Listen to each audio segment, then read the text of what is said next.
Again, a really warm welcome from ECDAN partners and members to this first global town hall that we're having on financing, which we hope to have every month for this year. This is a big financing year to begin these conversations.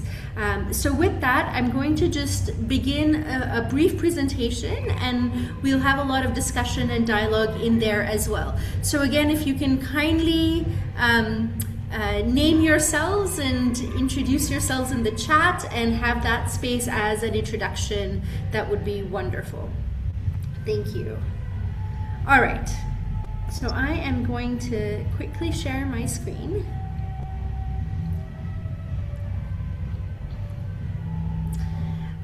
Emily, can you tell me, do you hear a lot of background noise from me? I do hear some background noise. I was just scanning to see if people are off mute, but maybe it is from you. I'm not sure. I think it is. So Okay. my house, unfortunately, across the street is also a wedding venue, and a wedding venue seems to be in location. So I may just quickly scoot over to a little bit farther away to see if that helps, but hopefully that won't be an issue. All right. All right. Is that better? I think that should be okay. Sounds better. Okay, thanks, Emily. All right.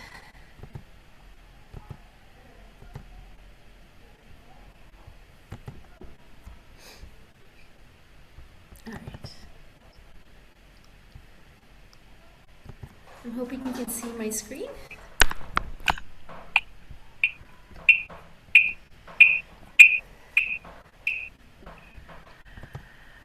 Okay, so I hear an echo.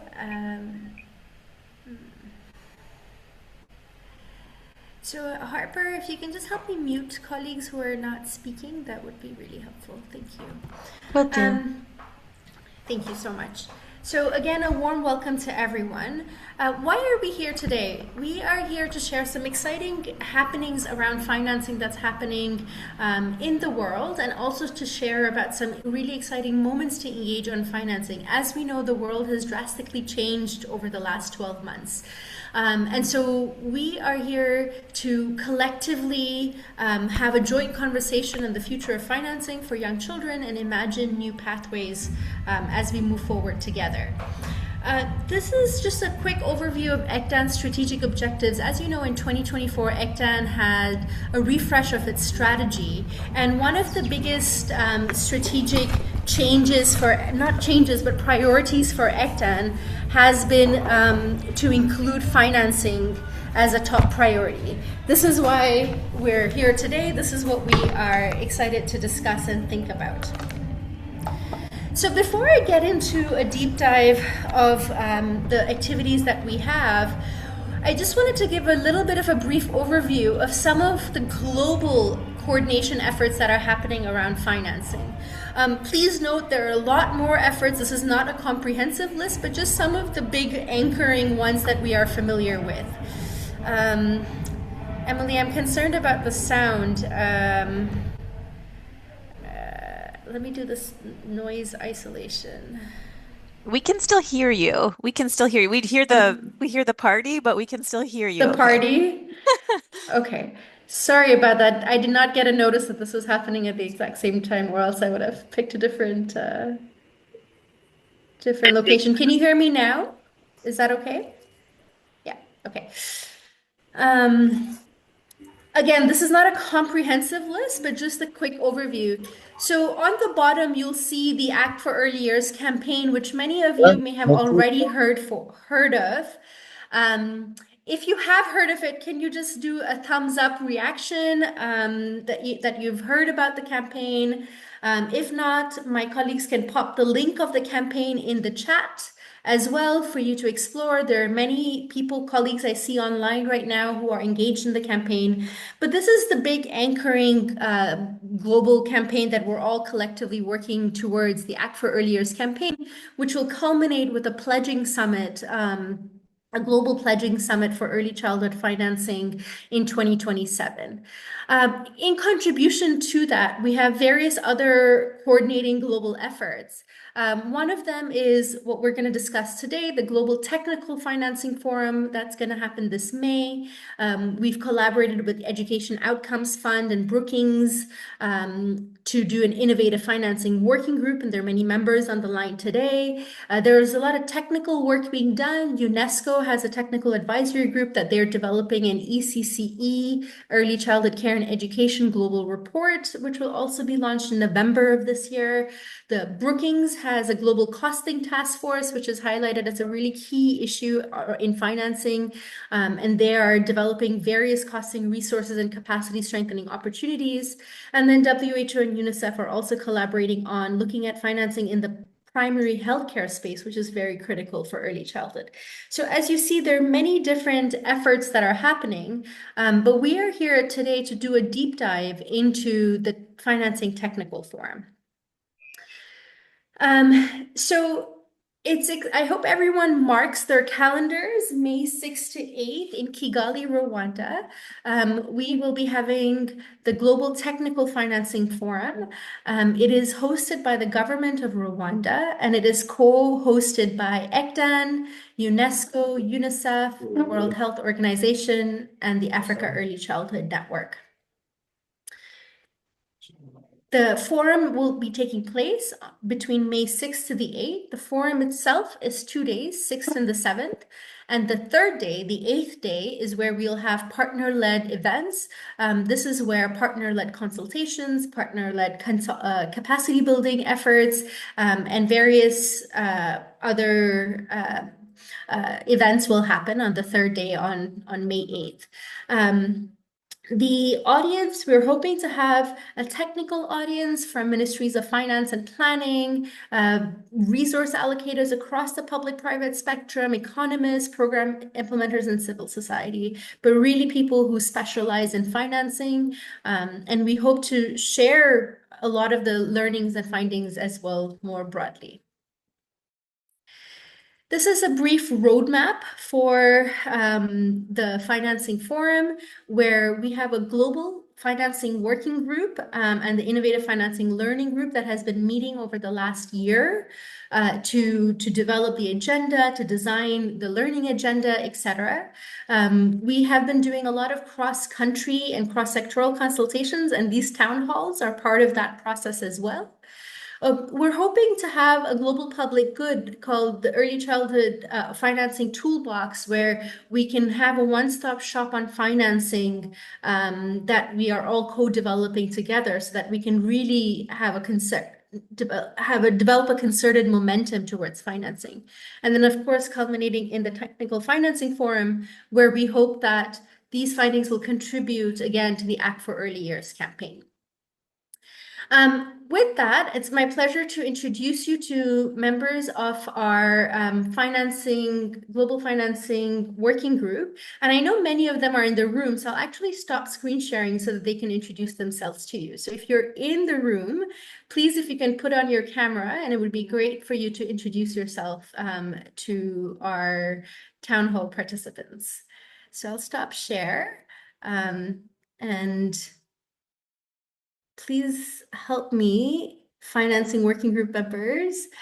Katie, I know you're here, so if you want to introduce yourself, and then Boniface, if you can introduce yourself as well. Katie, go ahead. Hello, my name is Katie Anise from Coalescence Advisory Services. It's lovely to see you all from so many diverse locations joining. And I am helping ECDAN to really bring in actors across the continuum of capital, so that we have a continuum of capital solutions to address financing for early childhood. So Thank you, I will Katie. pass it along. Boniface, thank you, Katie. Thank you so much. Yeah, thanks, Jacob. Apologies, I'm on the road. I can't put my camera That's on. okay. That's But okay. good to see familiar faces. I'm Boniface Kakobwe, part of the team, as indicated by Chekufe. I sit in the UNICEF headquarters office in New York. Thank you. Thank you.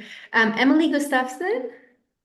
Good morning, afternoon, evening, everyone. Nice to see so many people on this call.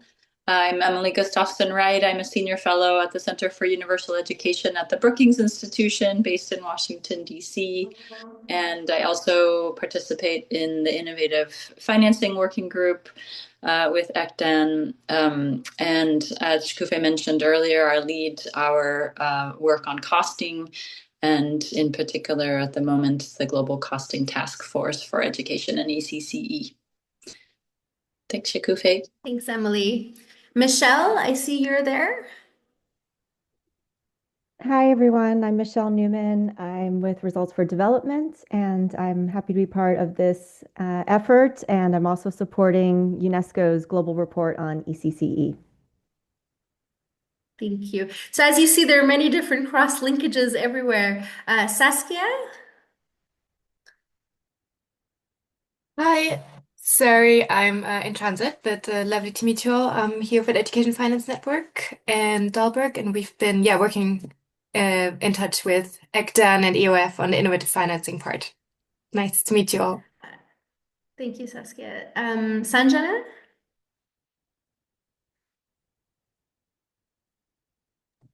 Hi, sorry, I'm Sanjana? also on the road. Thanks, Shekufi. Nice to see everybody. Such a full house here today. Very briefly, my name is Sanjana, and I work at Grand Challenges Canada, where I've been managing our investments in early childhood development. So interested in it from an innovation perspective. I'll stop there and pass it on. Thank you. I've been scrolling up and down the names, but if I've missed any, Nuhu, I see you're there. Nuhu? Hi, can you hear me? Yes, go ahead, Nuhu.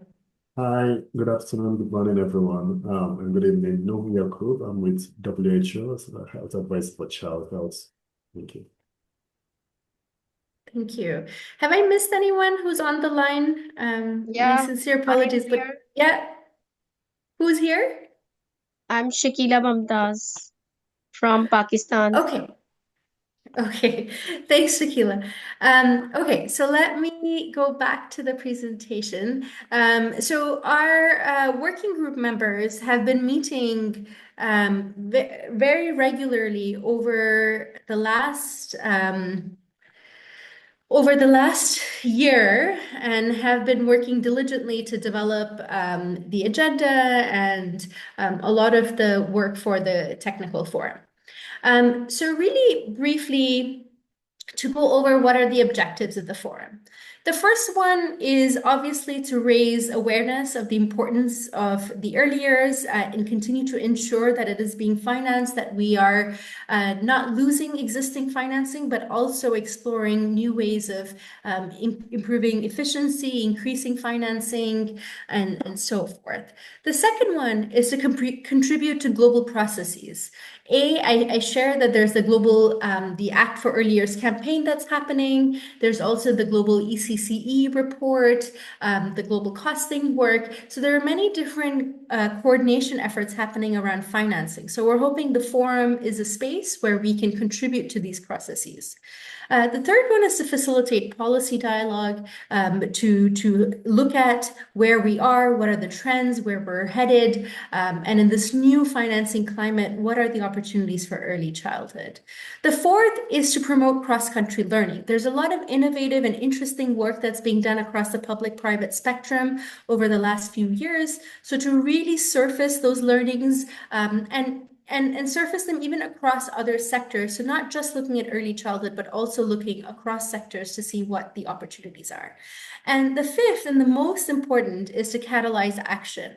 To catalyze collective country level action on how we can strengthen financing for young children. Our key objectives for the forum, A is provide inputs on global processes, so have that as a clear output. Second one is surface and document the innovative financing models and solutions. The third is to co-develop this financing toolbox so that we can have a one-stop shop on financing in early childhood. And the fourth is to have a post-forum action agenda with defined priorities and actions to take forward at the national, regional, and global levels, and contributing towards the Act for Early Years campaign. With that, I will take a quick pause to see if there are any questions about the financing forum. Are there any questions about the financing forum itself?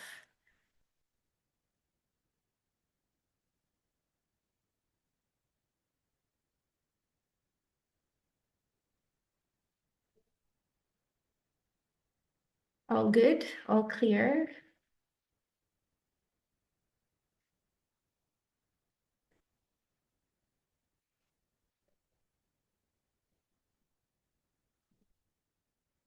All right, so I will keep continuing.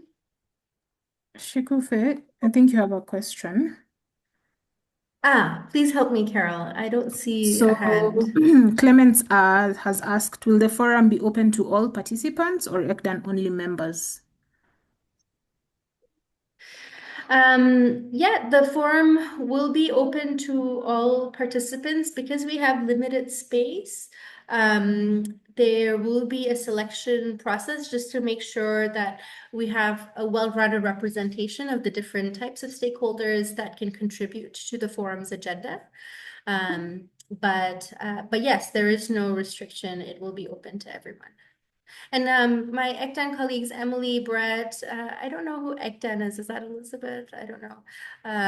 If you can, feel free to jump in as well. Yeah, any other questions?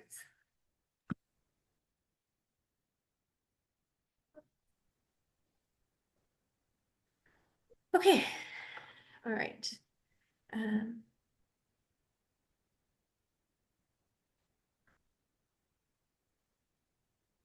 I will continue. All right. And also, I will ask the working group members to please kindly also jump in if you have anything to add as well. All right.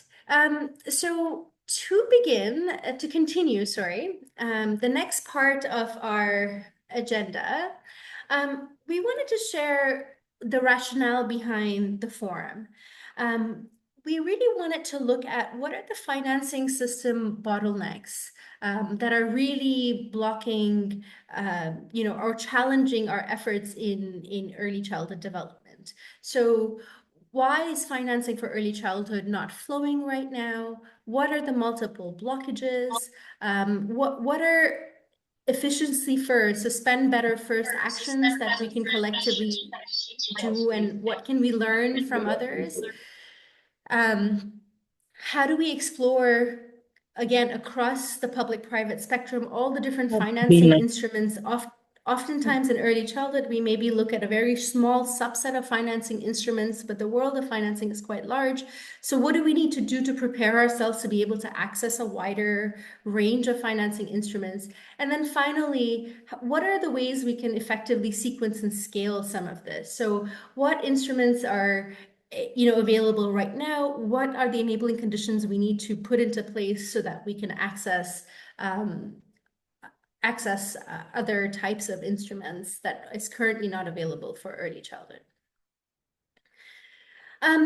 So,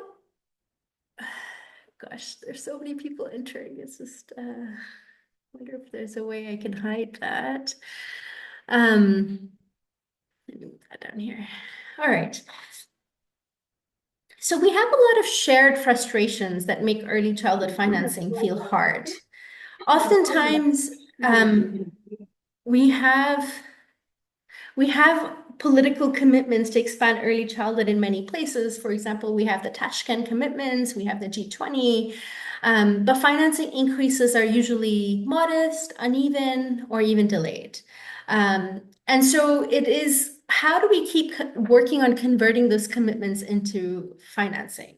So some of the frustrations that we've heard when we've done a lot of consultations, and it would be great if you could in the chat right now, share some of the financing frustrations that you feel, and we'll have a little bit of a discussion about that shortly. But some of the things we hear from countries and partners is, Why don't commitments turn into reliable cash at the front line? Why is early childhood always competing with other priorities, even when it is stated as a priority? Why does early childhood funding feel scattered and hard to pull together across sectors? Why is it so hard to know where early childhood money actually went and what it paid for? And why do our funding approaches work for some early childhood services, but perhaps not other? And then why does money just get stuck in these different processes? So it would be great if for us to see whether these resonate, if there are other early childhood financing frustrations that you feel. So I'm going to put the link to this Mentimeter for us to just quickly share our experiences. I'm just going to pop that into the chat. So if we can just take a quick second to share your experiences with us so that we can look at it collectively together. So let's just take 1 minute to do that.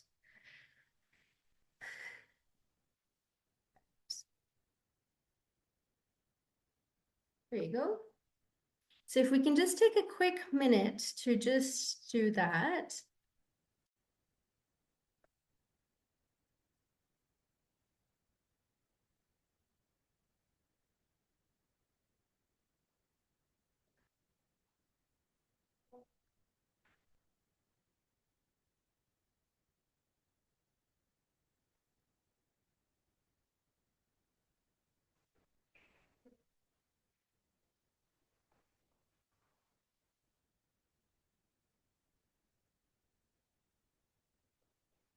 All right.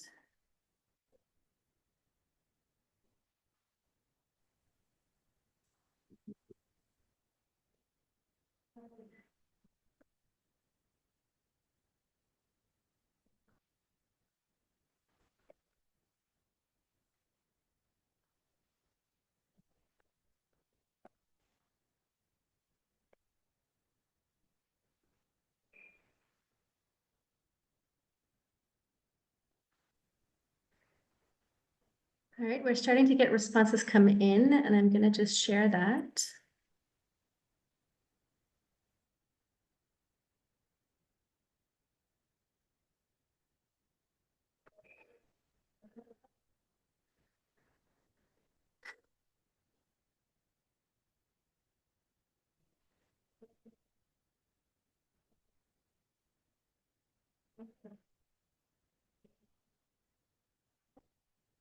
So we're just exploring right now, what are the financing gaps or challenges or frustrations that you experience in your context?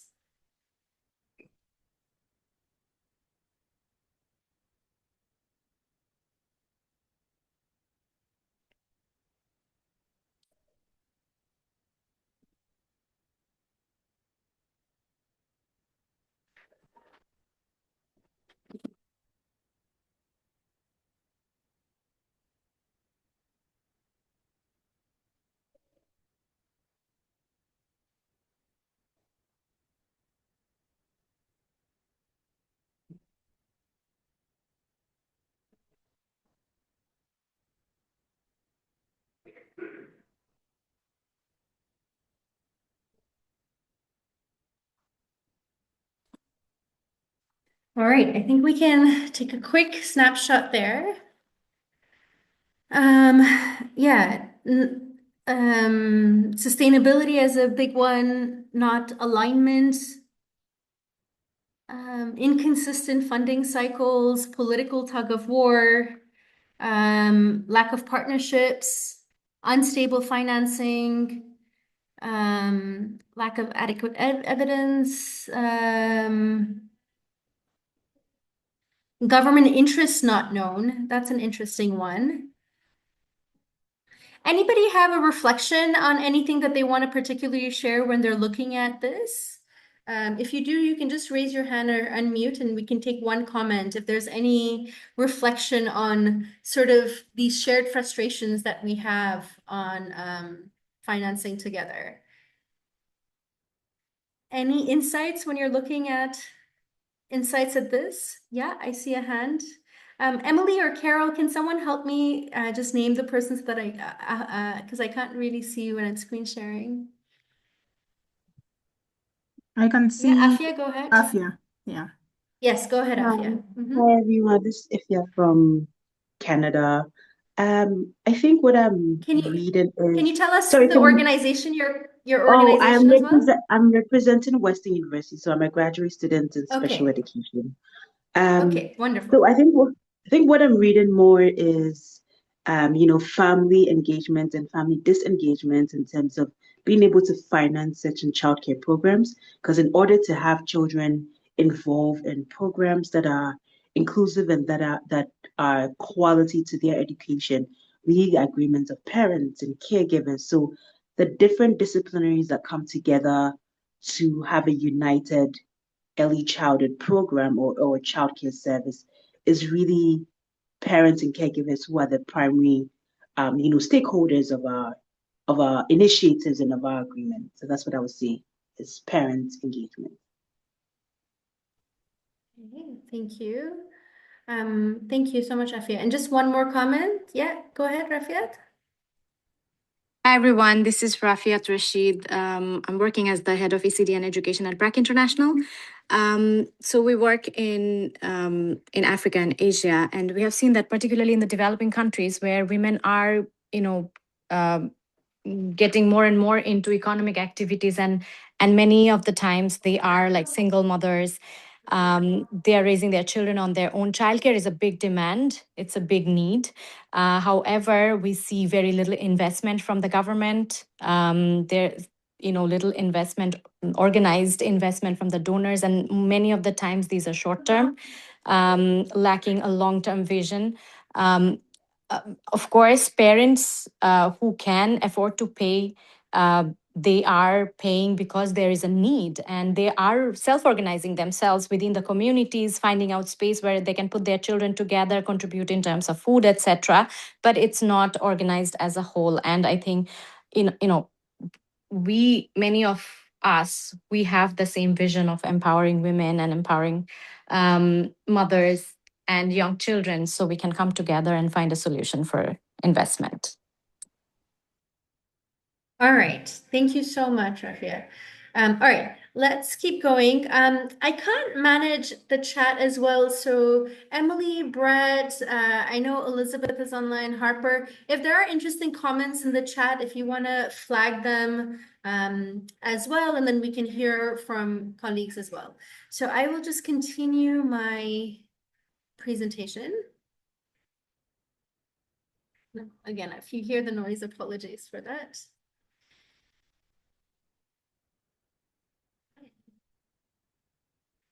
All right. All right. So as you can see, we have a wide range of financing challenges and frustrations that we're all sort of grappling with. And this was the intention behind wanting to do a financing toolbox where we can sort of come together around some of these aims, where we can move from, we wanted to have a space, a product through the process of this forum where we can turn fragmented funding into a coherent portfolio. So we move from isolated projects to a clear set of financing choices that we can collectively make, whether it's from the funder end or the implementer end or the country end. Have a process where we can make decisions transparent and accountable, where we can show ministries of finance and partners why particular options were selected, and then also ensure we're protecting the equity and continuity. So ensuring that financing arrangements support the most vulnerable groups and our stable delivery. So not just increasing spending, but ensuring that our financing arrangements meet that, whether it's to public means or private means or across the public-private spectrum as well. All right, so with that,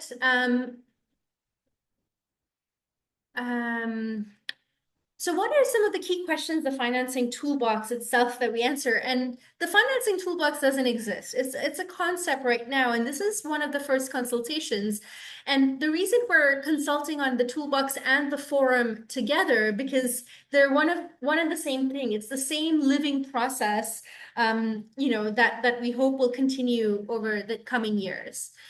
So some of the questions we hope the toolbox will answer, and please put in the chat if there are other questions you want the toolbox to answer, but this is a bit of a summary of what we've heard from partners. The first one is, where and how do countries find savings before activating additional financing? Which services match financing instruments? In the universe of financing instruments, how do we ensure that, you know, we are prepared for the various different instruments? Which services and platforms can be viably financed now? And then what are the guardrails and the service level agreements and other types of things that countries must meet in order to extend the scale and scope of the financing instruments?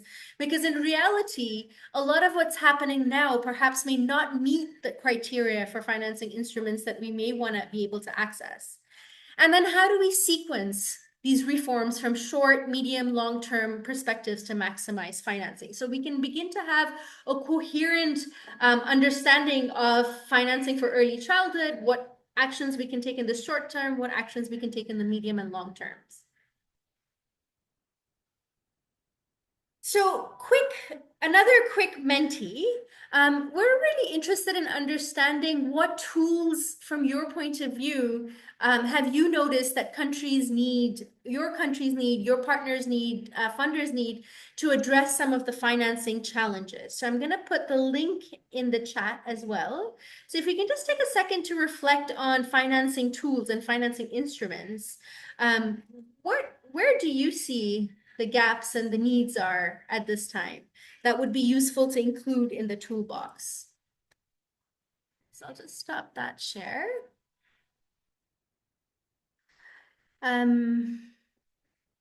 Thanks, Jeffrey. Appreciate the comment on child rights. Absolutely. Looking at country budgeting from that context. Absolutely. I think that's a really important point.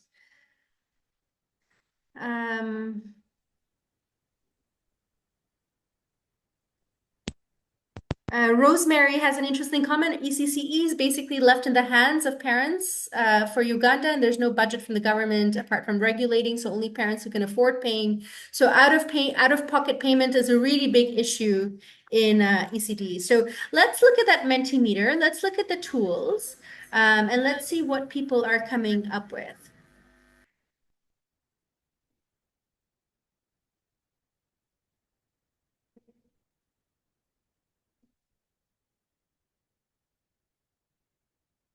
Emily, how's my sound factor? Is it still, because I feel like I'm in a dance club presenting on ECD financing. So no, it's pretty good right now. We're hearing you nice and clearly good. and without too much noise. So that's great. Great, thanks, Emily. And Emily, please, Emily is our program, senior program.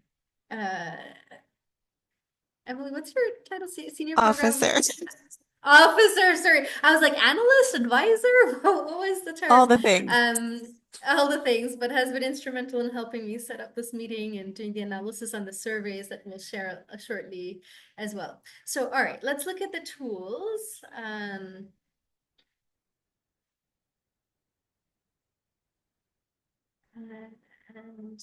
here we go. Mentimeter. Start presentation.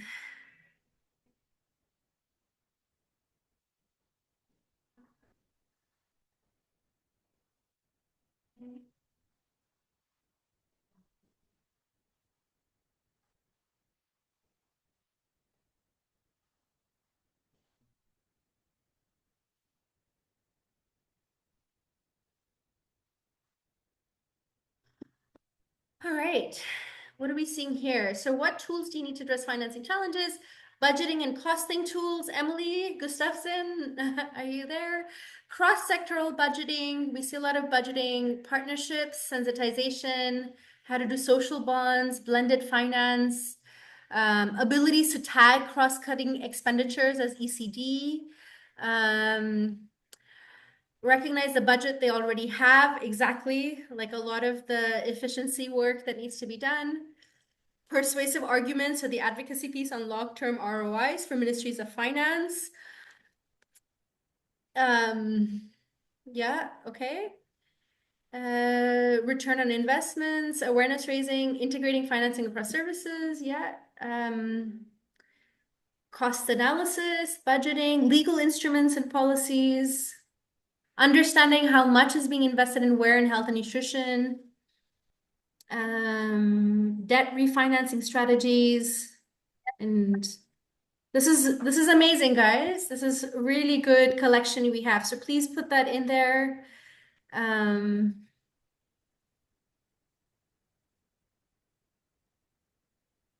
Yeah. Broader PFM challenges hamper ECD, absolutely. Financing and human resources, tools for identifying.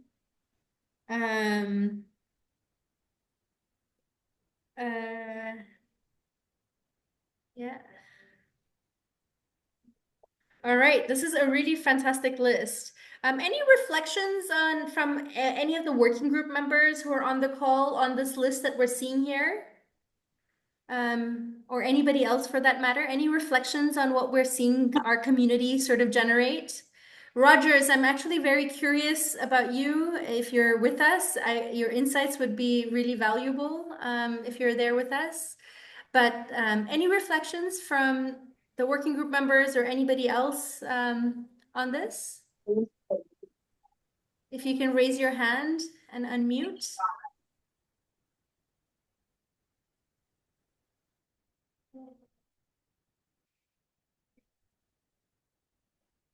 Any reflections on the requests from the community or the needs being expressed by the community?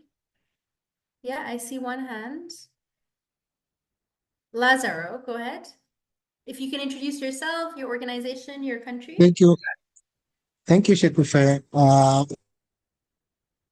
I think this is a very good session and wonderful one to share.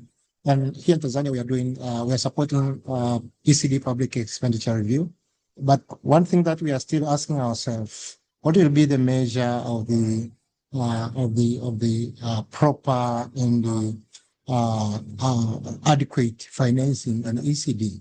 So it's something that we are still asking ourselves, that in order to say that these services has been fully financed or are supported with optimal and appropriate funding, what will be the measure and what is the benchmark that we can say maybe we are in this track or we are in good condition or not good at all?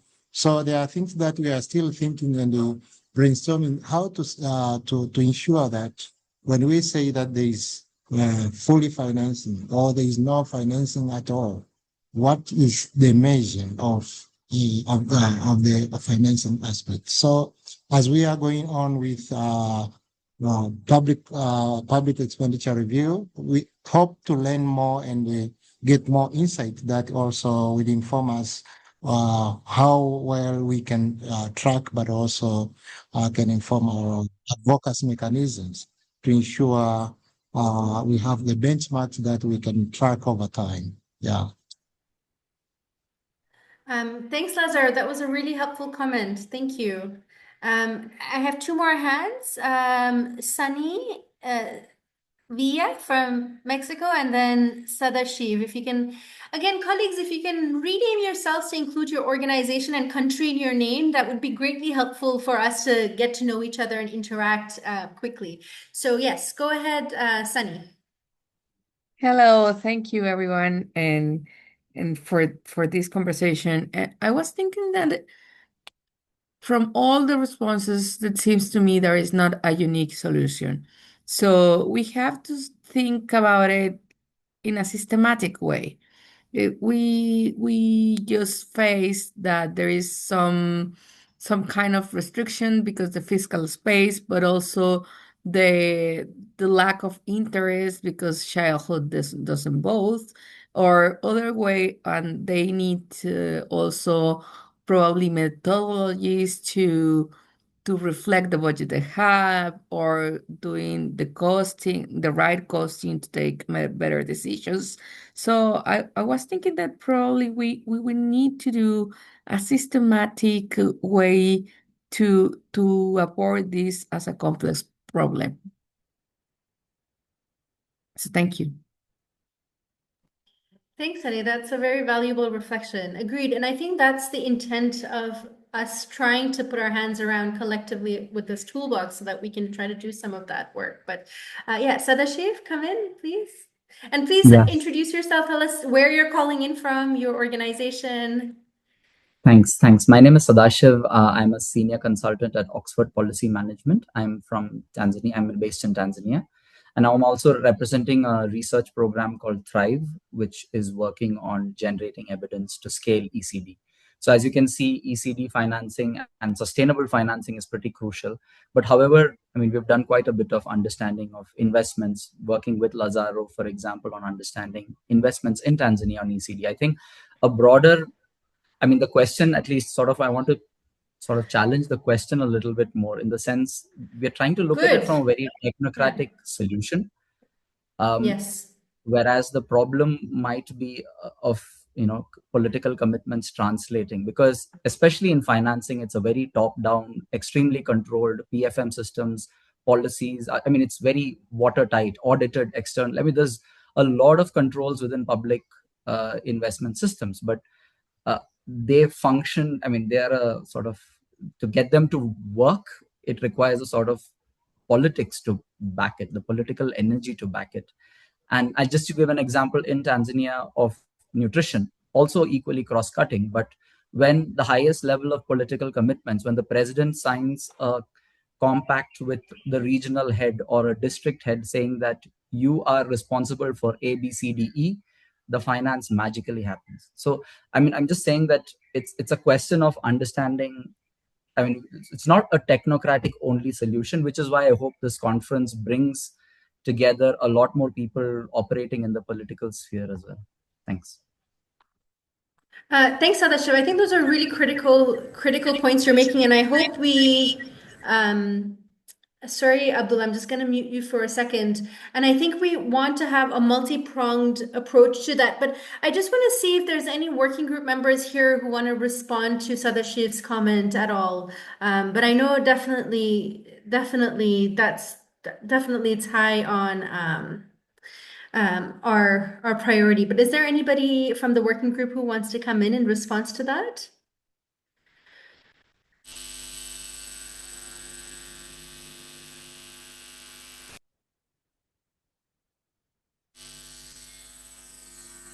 All right, Abdul, go ahead. I don't want to stop you from your comment. Go ahead.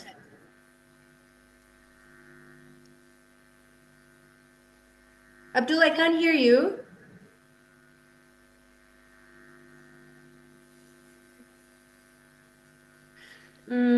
I don't hear him. Does anybody else? No. Abdul, I'm sorry, your sound is not working.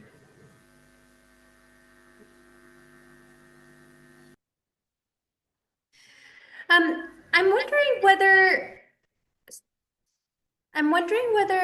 there are colleagues from the government who are online, because I see a few of you, to kind of respond to Sadashiv's comment as well. Is there anybody who would want to come in with a perspective and insight?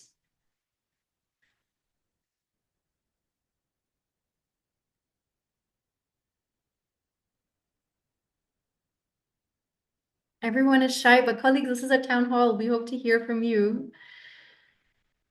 And also, yeah, Rogers, thank you. I've been waiting for you. Go ahead, Rogers. Yep.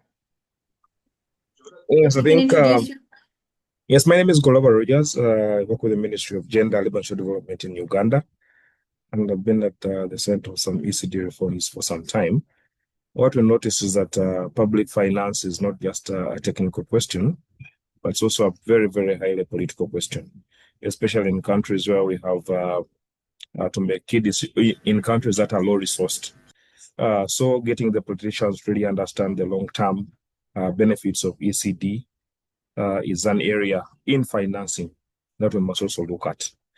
Work has been done, a lot of work has been done by the technical teams to really bring out the linkage to human capital development, but unlocking the funding, which is the role of the political arm, is really taking much longer. We as technical are convinced, but it takes long for a politician to be convinced. Their time of office is 5 years, but ECD takes much longer in terms of benefits than the 5 years. So How do we engage them? Which tools do we use?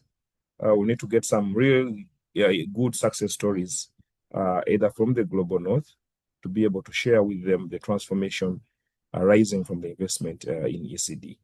So that is a critical area for us. Thanks, Rogers. That's really helpful. All right. Who's that? Emily. Oh, Emily, please. Thank you. Sure. Yeah, I mean, I think that that's such a good point. I mean, part of it is is demonstrating the value, and so through cost benefit analyses and and showing evidence and showing where things work to demonstrate the benefit, I think is an important part of the whole story, and that's kind of the first part, and then the how, right? So a lot of this is focusing on the how, and that it's a technical financing forum, but I think that as a steering group and as we're also thinking about the why it's important and how to convey that message.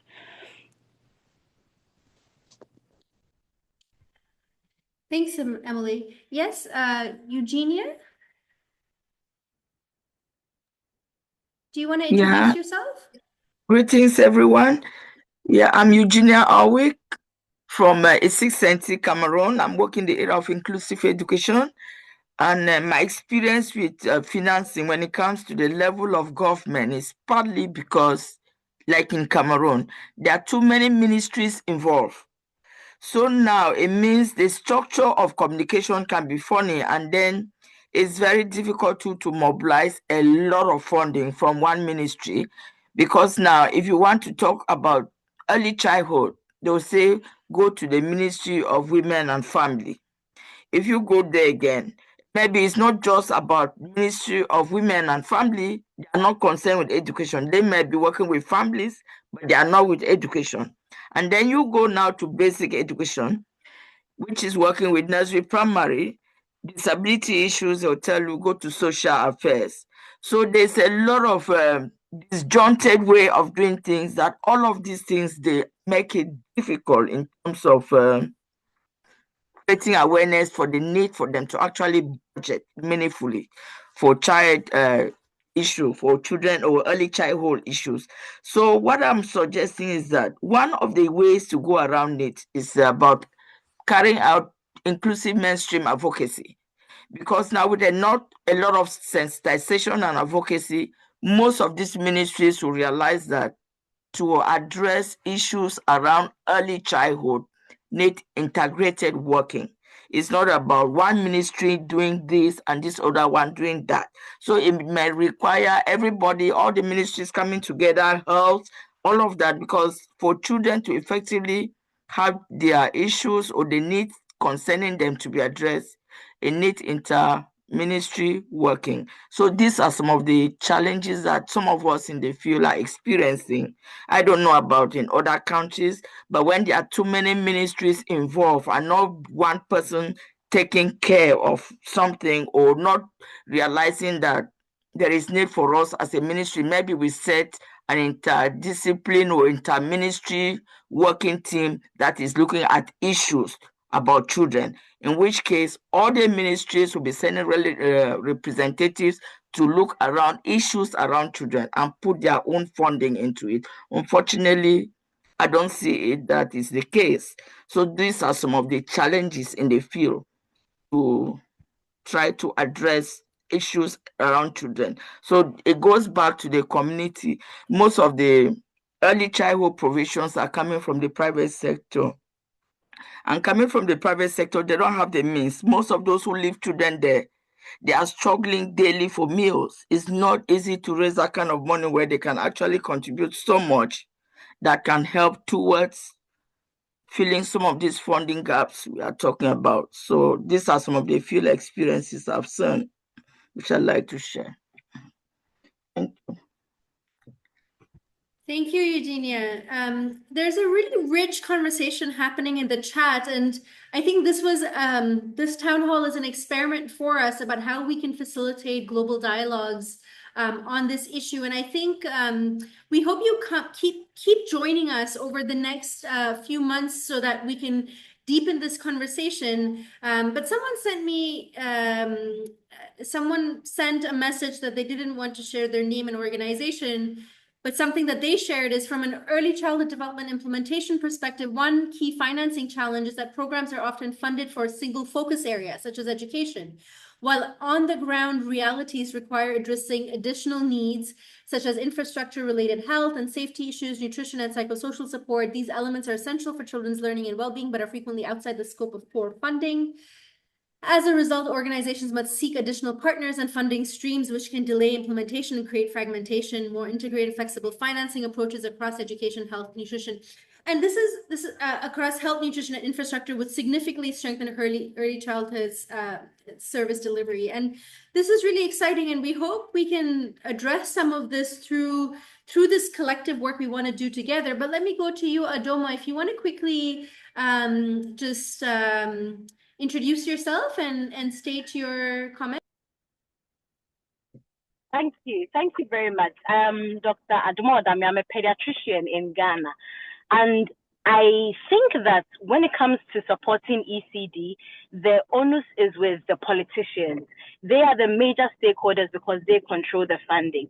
If we are able to learn to speak their language, it will be easier for us to lobby and get the resources that we need. Because take, for instance, the COVID pandemic. No country had resources, but when it came to COVID, we were able to find money to be able to take care of our populations.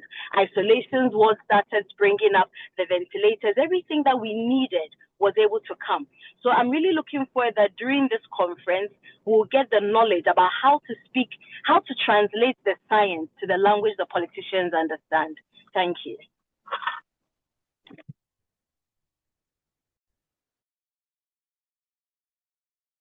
I think that's such a critical comment, and that's something that we've heard over and over again from different people as well, is how do we speak that financing language?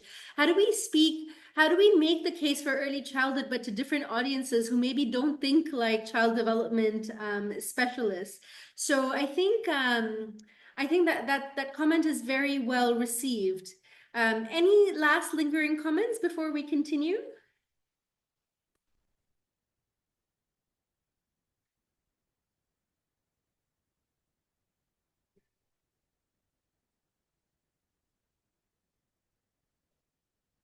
All right. So let me continue the presentation.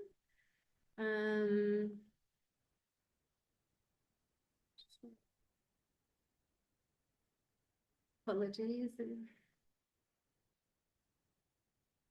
All right.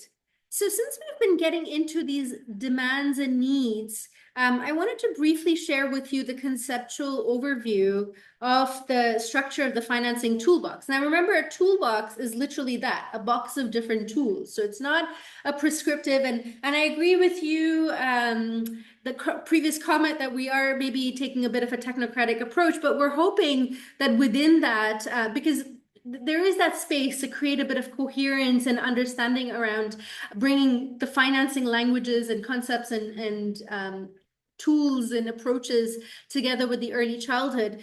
So here is an overview of the toolbox, and I'll briefly just go through it, and your comments and reactions are most welcome in the chat as well, and then we'll be able to have a discussion about it in the last few minutes that are left. The first one would be to really understand the core blockages affecting early childhood. So this is not, these are just the systemic blockages so that we could be able to design solutions that are tailored to those particular blockages. The second one is looking at leveraging value for money. So looking at, how do we improve existing financing, improving efficiency, all the PFM stuff that we're all, that needs to be done for early childhood. The third one is to begin to look at the universe of early childhood services. And there are a lot of services, and different countries have different configurations of early childhood services. and to begin to understand what is that portfolio for a country or an organization or whoever the user is. And then beginning to look at what are the financing related attributes of those services. Once you begin looking at the financing related attributes, some of that complexity that comes from that multi-sectorality begins to fall away, and you start to see which services have similar financing attributes and ultimately similar instruments that they can access. Then we'll actually have a directory, a one-stop shop of, understanding financing instruments across the public-private sector and kind of understanding the basics of, who is this instrument for, what are the requirements for these instruments, etc. And then looking at linking our services with the instrument. So actually going through a process of then being able to identify a short list of financing instruments that are fit for the services. Then looking at the enabling conditions for the financing instruments, and then doing the short, medium, long-term planning of, in terms of financing, the roadmap for financing for early childhood. So essentially, the first two modules are intended to diagnose financing blockages and creating that fiscal space. The next three modules are about defining the services, coding those attributes, and assembling what your financing options are. 6 and 7, it's sort of shortlisting financing and making sure we have all the guardrails in place. And the last one would be turning these choices into a sequence plan of country action.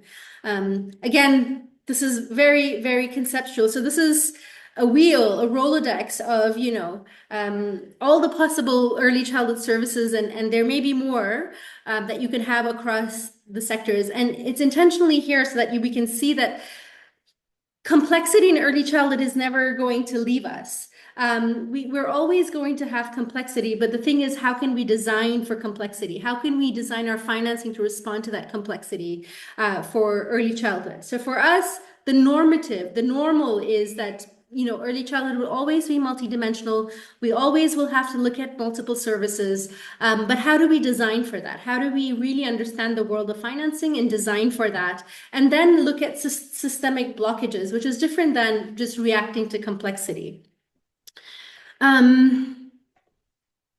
So with that, I want to do a quick poll here. Launch the poll. So if we can do a quick poll right now of looking at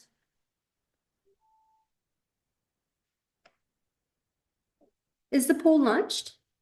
Emily? Katie? Someone? Yeah. Yes. Yes. Okay, good. Because I can't see it on my end. Thank you, guys. If we can do a quick poll to get a sense of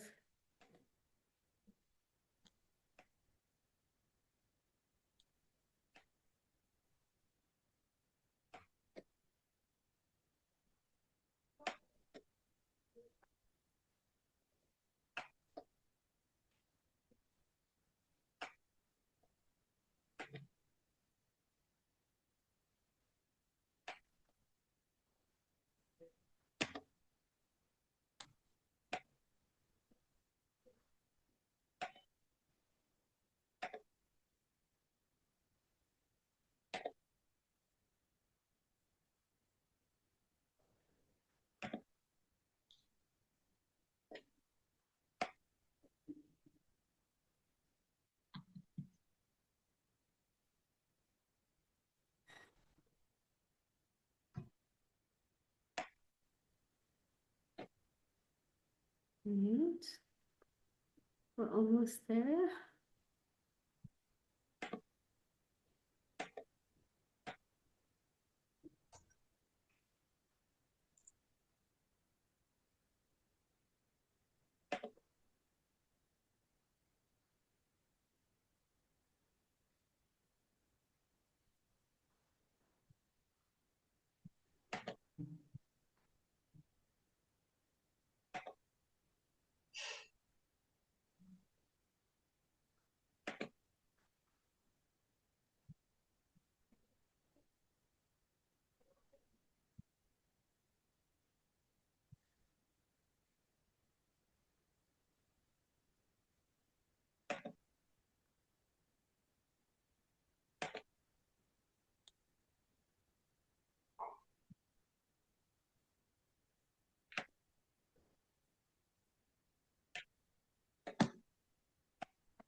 All right, I think we have almost everyone, so I can just share the results shortly.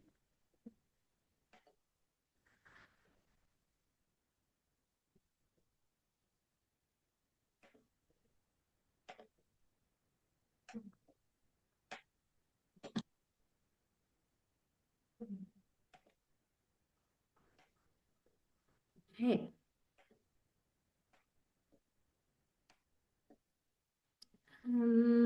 End poll. Can everyone see or share results? Can you see the results? Yes, we can, Chico. Okay, great. So in terms of the highest priority for improving financing, we see that if you had to choose one, it seems like formulating budget across sectors and making ECD spending visible is a really high priority. Then ensuring financing reaches the most vulnerable. Coordinating financing and planning and utilization across sectors. Any reflections on this result based on the conversation we've been having so far?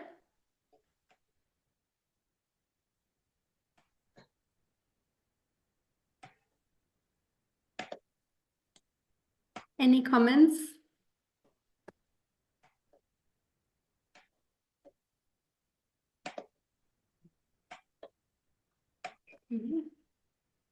Katie. What did you say, Katie? Okay. Any comments on that? If not, we will continue. Eugenia, you feel like it's reflective of the priorities? Yeah? Anybody else? All right. So let's continue.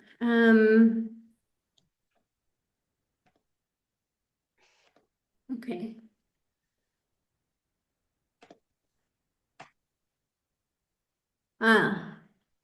Thanks, Katie. Yeah, if there was other, that's a good point. We didn't have other on the list. So if there were others, to please put that in the chat. Thanks, Katie. I appreciate that.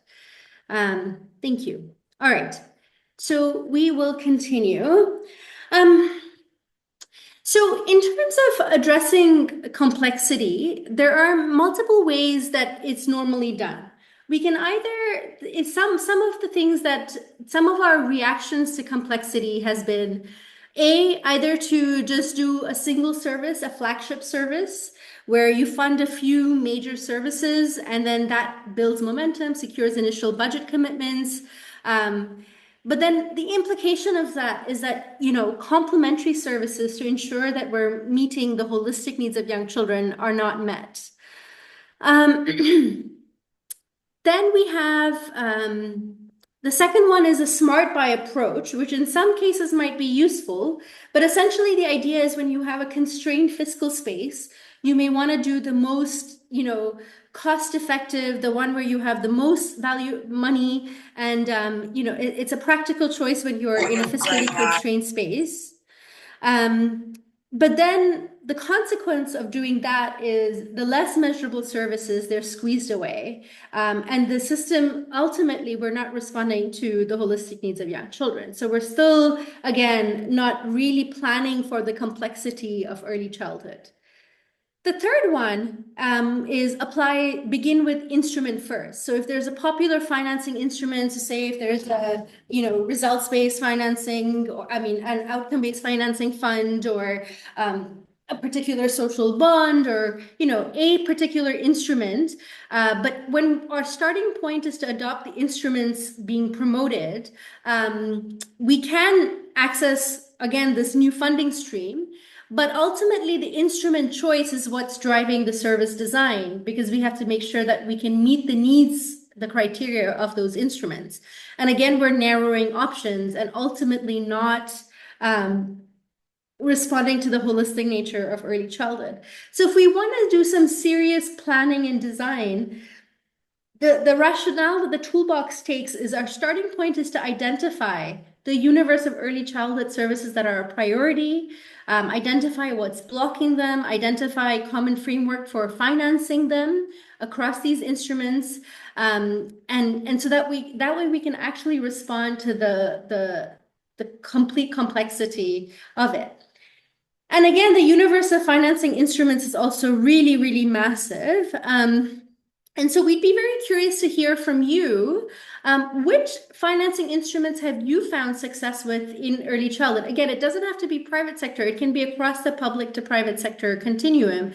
So which financing instruments have you found success with? So that's another quick Mentimeter for us to look at together, is what financing instruments are we currently using and are we implementing with success? So let me quickly pop that into the chat.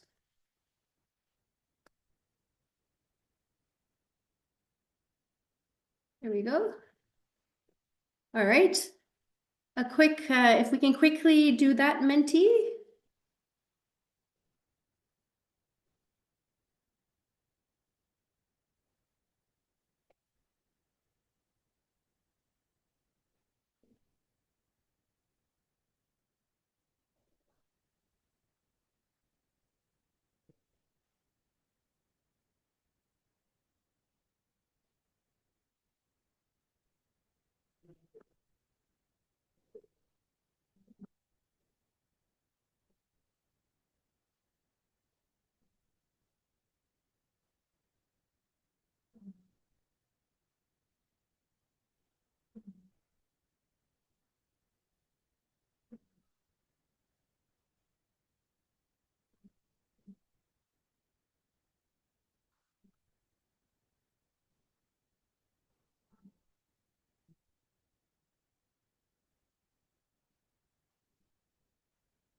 All right.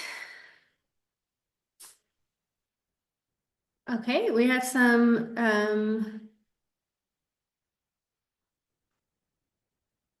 so are these where you've already had successes? So I'm going to just call on people who have written some of this. Tax exemptions. Is there a country online that has used that effectively for early childhood? If you have, can you share that example with us? Can you raise your hand?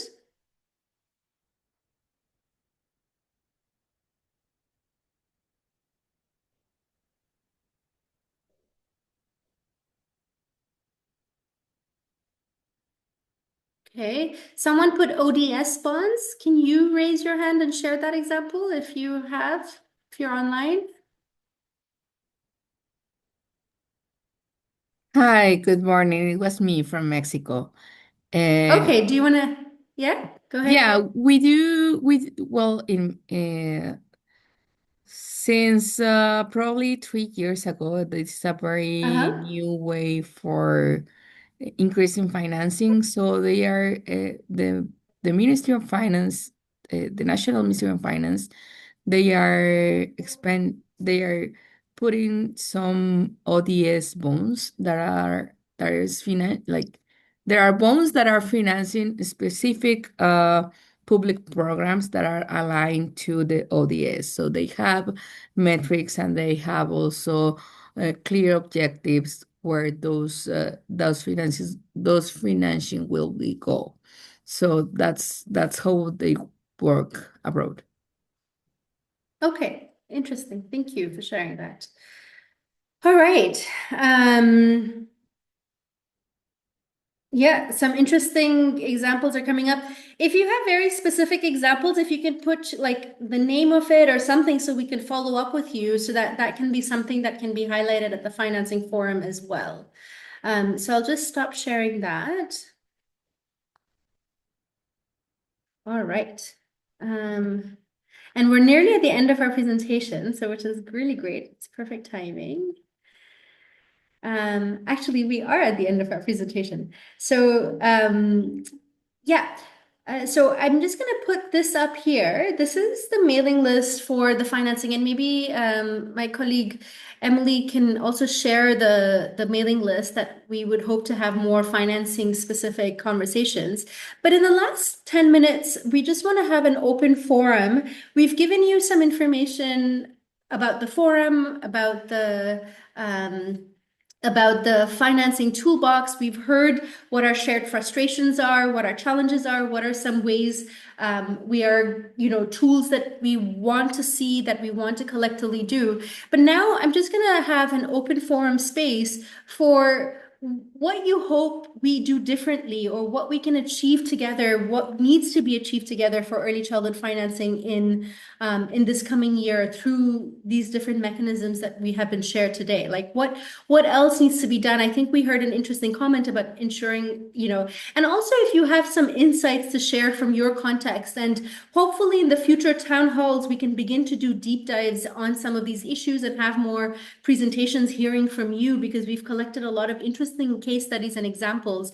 So we hope to have a rich financing discussion moving forward. But this is now an open floor for you to voice what direction the forum should take and beyond the financing efforts that we're all collectively doing. What should we be doing differently in this new financing landscape, environment, etc. So I'll open the floor, and would be great to hear if there are funders in the room, if there are government colleagues, if there are people, economists in the room as well, people who've tried to do financing and have some insights to share. So please do raise your hand so we can have a rich conversation in the last 10 minutes left of the town hall. So who will kick us off? And we had some really interesting chat comments. Thank you, Sanjana. Please introduce yourself. Tell us where you're calling in from, your organization, and please go ahead. The floor is yours. Hi, Shakti. Thanks so much. Can you hear me all right? Yeah. Okay, great. So hi, everyone. My name is Sanjana, and I lead national policy at Rocket Learning, which is India's largest ECCE organization, is what we typically call ourselves.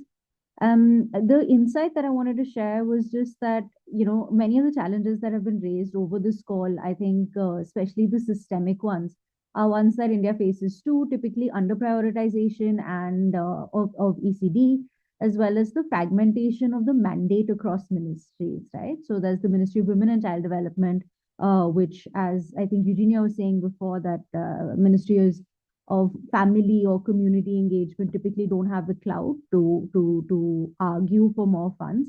I will say that in India, the effort has been there over the last 2 years, especially. We've come very, very close to large financing unlocks, with the central government, but it goes and stops really at the political level. And what we found is what will make a difference at the political level, what it seems will be helpful, is really clear comparative costing of what other countries are doing, right? I think if we know, so for example, if we can show India how much Brazil is spending per capita on a 4-year-old versus a 6-year-old, and if or how much South Africa is spending or how much China is spending, the comparative countries really puts that pressure on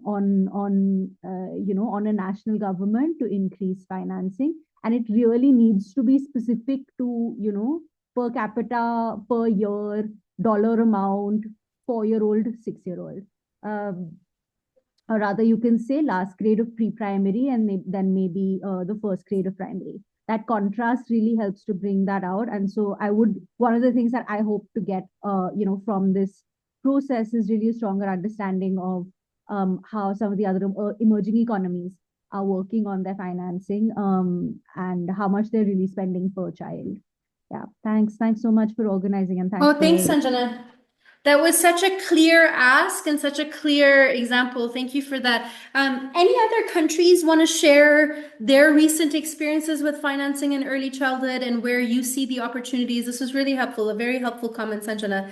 Any other countries that want to share, any recent challenges or successes, or what they hope they could get out of the forum, out of the toolbox, out of each other? We really want to build a global early childhood financing community through these town halls. Colleagues, we're short on time, so don't be shy. Now is not the time to be shy. Jump in. This is a shared conversation here. Lydia, please go ahead. Yeah, please share where you're calling in from, and yeah, please do share with us. Just a moment. I can't find it. Well, I am Lydia Penko. I'm from Croatia. And we are parents organization, non-governmental for person and children with autism. And everything in my country is achieved by the parents. So the parents are the main force to move the governments, to move, first of all, local governments, and then you go to ministry, and then you go to the parliament and show them what are the needs. But you must structure your needs and show the what is necessary to have.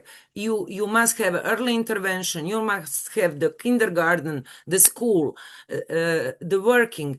So we still in my country are working on the early childhood development.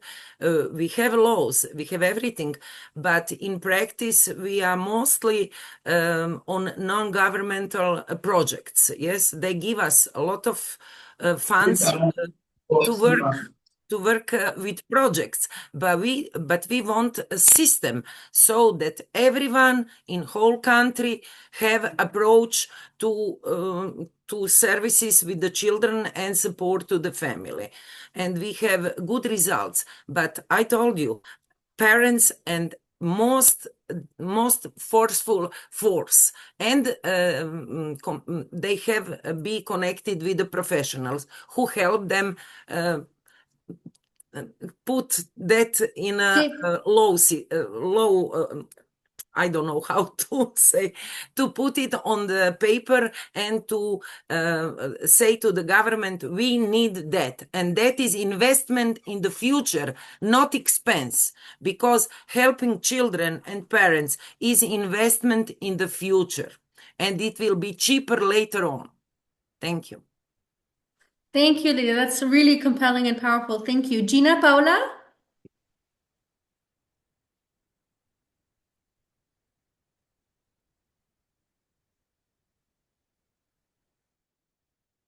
You're in mute. Mute.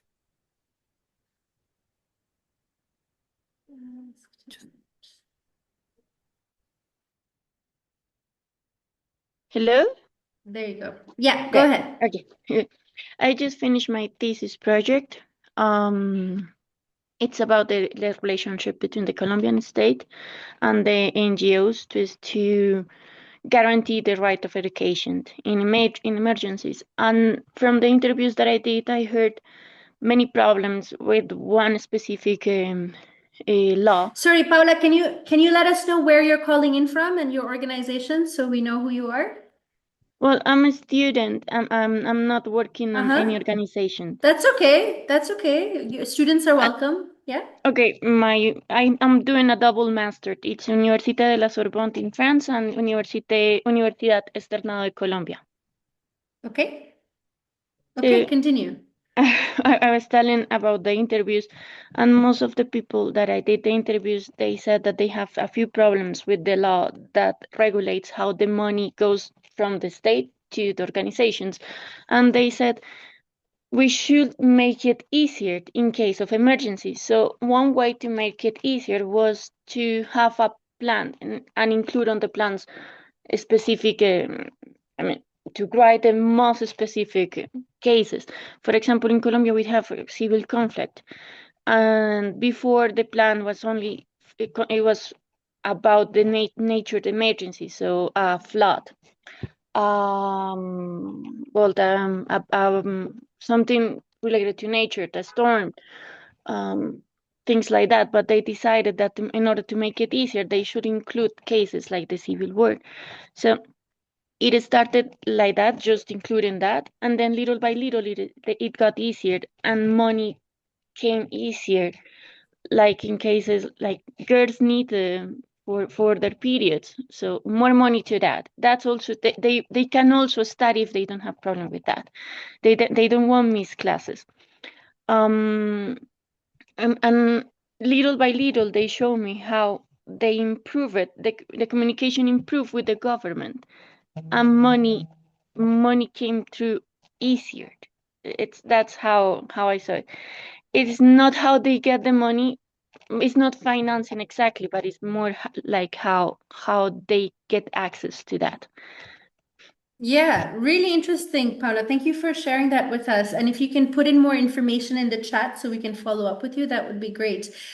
We are at time. Shahina, last comment from you, and then we wrap up the first town hall. Thank you for coming on this journey with us. And I've put in a small Mentimeter in the chat, just one word, if you can share that. Go ahead, Shahina. Let us know where you're calling in from. And yeah, go ahead. Fantastic. Thank you so much. Oh, okay. Sorry, yes. sorry. Sorry, I'll try not to take up all the time. So I'm No. calling in from South Africa. I work for an organization called Riza Babile, heading up the ECD department. I think South Africa is kind of a unique context because we come from a lot of disadvantage, but in terms of the focus, it has really shifted with regard to education and development within the ECD space. Understanding that, yes, ECD is a long-term investment, and you need to be prepared to go in for the long run.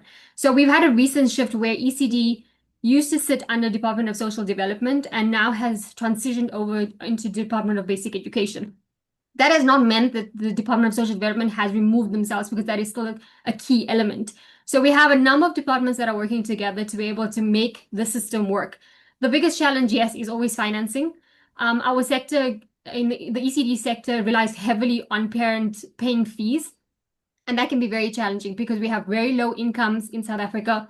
Parents do struggle, not just from time to time, but very regularly in the ability to pay fees. And that leaves them with a little choice. Very rarely will you find an ECD not accepting a child because a parent has not paid fees. But that leaves the ECD in its predicament where they are not able to continue operations fluidly because they do not have the means to do so. We are also working with regard in compliance with DBE. And the biggest challenge I think we find is that while DBE has a focus towards compliance, there's no support for the ECD to reach compliance. And it's only once they reach that goal compliance do they unlock a subsidy that will then support them sustainably. So there's a lot of nuances that need to take place. And the biggest challenge is that support within the middle space of supporting compliance and being able to give them that means to sustainability. Perfect. That's such an important comment. Thank you so much, Shahina. And I know we're all learning a lot from South Africa. So looking forward to unpacking that further. Well, thank you, everyone. We are at time. Really want to thank you for your warm engagement during this town hall. We will have monthly financing town halls. And we hope to organize more options for sharing, learning together, doing deep dives into various themes and topics. We're going to take all your inputs for the forum very seriously, but please see yourself as the global community that's also helping contribute and shape this forum. This is something that's a joint effort.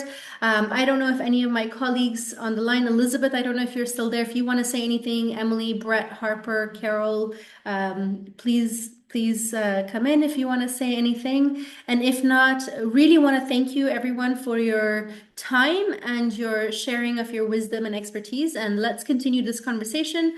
Join the mailing list and also email us with resources and things as well so we can continue building this toolbox and this collective good together. So thanks so much, everyone, and wishing you all a safe and peaceful day wherever you are in the world. And thank you for doing the good work on behalf of young children everywhere. All right. Have a good day, everyone. Thanks, folks.